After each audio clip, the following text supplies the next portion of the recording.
Dear friends, good morning on Wednesday the 16th of February and welcome to the Wednesday Word.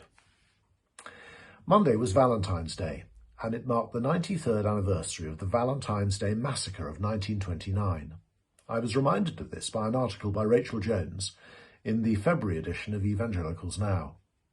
On the 14th of February 1929, 4 unidentified gunmen, 2 disguised as police officers, stormed a garage being used by Chicago's North Side Gang, and shot 7 of its members at close range. It was quickly assumed that it was the work of the rival South Side Gang and its notorious leader, Al Capone.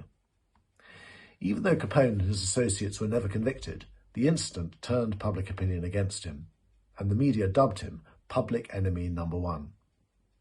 The federal authorities finally succeeded in jailing him for tax evasion in 1931. In a recent sale of 174 items belonging to Capone, one of the items that generated most interest was a photo of him, his wife, and their 3 grandchildren taken in 1946, just before his death. He looks like any other doting grandfather. In a recent interview, one of the granddaughters in the photo, Diane, spoke about a letter which he had written to his son, her father, from Alcatraz prison. "It's such a lovely letter," she says. And it's a letter that conveys a side of this man that the vast majority of people have no idea of. These are not the words or the ideas of a man who is a ruthless gangster. They're the words of a loving father. How she squares the man she knew with the violent gangster that the rest of the world knew, Diane Capone has no answers. It's a conundrum, she says. Someday when I get to heaven, maybe I'll get to ask. It is indeed a conundrum. Notorious gangsters can be devoted grandfathers.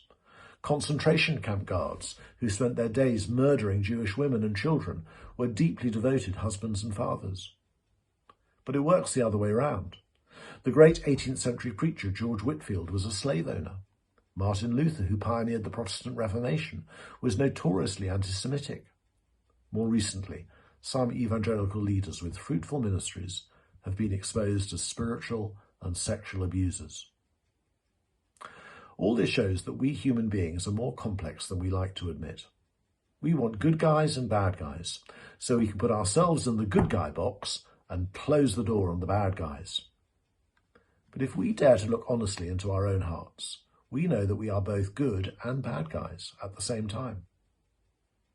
As Alexander Solzhenitsyn put it, the line separating good and evil passes not through states, nor between classes, nor between political parties either, but right through every human heart.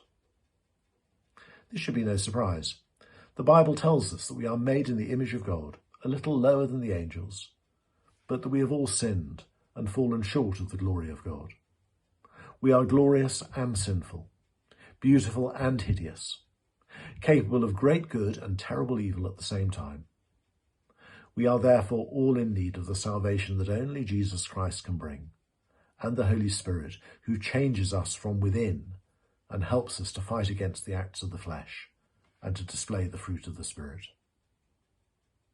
We should therefore resist the simple good versus evil stereotypes that the media wants us to believe about people.